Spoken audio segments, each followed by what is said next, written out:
बिस्मिल्लाहिर्रहमानिर्रहीम। अस्सलाम वालेकुम। डार्स किचन में आज आपके साथ चावलों को सुसरियों और सुंडियों से महफूज करने का तरीका शेयर करूंगी। आप अपने चावलों को काफ़ी अरसे तक महफूज रख सकते हैं। दो तरीके शेयर करूंगी, बहुत ही आसान तरीके हैं। इस तरीके से आपके चावल काफ़ी अरसे तक महफूज रह सकते हैं और इनमें सुंडियाँ और सुसरियाँ पैदा नहीं होंगी।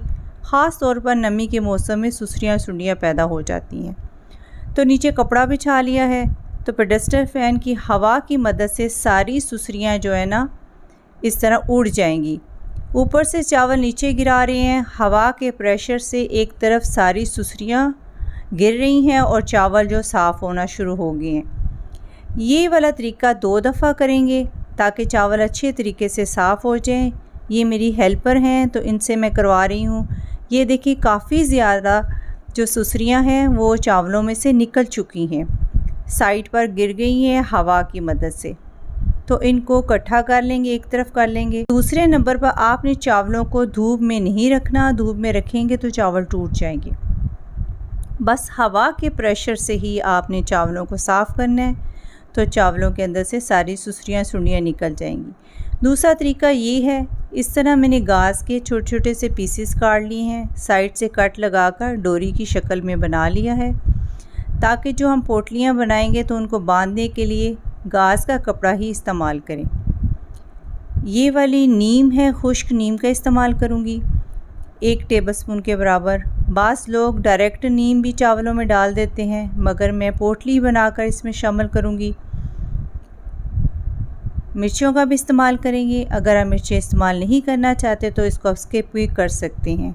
ये वाला बोरिक एसिड है जो मार्केट में से आराम से मिल जाता है, तो 1 टेबलस्पून के बराबर बोरिक एसिड का इस्तेमाल करेंगे। बोरिक एसिड की स्मेल सुसरियों को पसंद नहीं होती, जिसकी वजह से सुसरियाँ मर जाती हैं और इनके मज़ीद अंडे भी पैदा नहीं होते।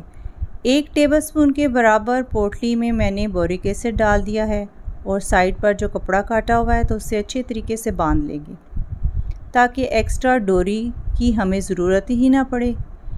एक ही कपड़े में से हम इसको अच्छे तरीके से पोटली बना सकते हैं। तो इस तरह बोरिक एसिड की चंद पोटलियाँ बना लेंगे और नीम की भी पोटलियाँ बना लेंगे। टोटल 8 पोटलियाँ बनाएंगे, 4 नीम की बना लेंगे और 4 ही बोरिक एसिड की बना लेंगे। बाज़ लोग डायरेक्ट डाल देते हैं, बोरिक एसिड को भी डायरेक्ट डाल देते हैं और नीम को भी डायरेक्ट डाल देते हैं। उससे ये नुकसान होता है कि चावलों को साफ़ करने में थोड़ा टाइम ज़्यादा लगता है। तो मुझे ये वाला तरीका बहुत कन्वीनियंट लगता है, तो मैं इसी तरीके से चावलों में पोटलियाँ डालती हूँ, आसानी से साफ़ कर सकूँ। तो चलें इसको डालते हैं। किस तरीके से चावलों में डालना है तो मैं आपको दिखाती हूँ।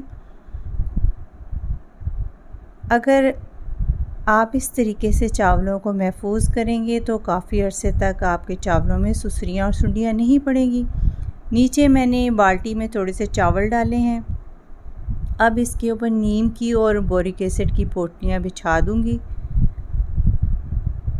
बराबर की मिकदार में दोनों पोटलियाँ इसमें मैंने शामिल कर दी हैं। थोड़ी सी मिर्चें भी इसमें शामिल कर दूँगी और इसके ऊपर चावल मज़ीद फैला दूँगी। इसी तरीके से हम स्टेप बाय स्टेप इसके अंदर चावल भी डालेंगे और जो बोरिक एसिड और नीम की पोटलियाँ हैं तो वो भी इसमें शामिल कर देंगे।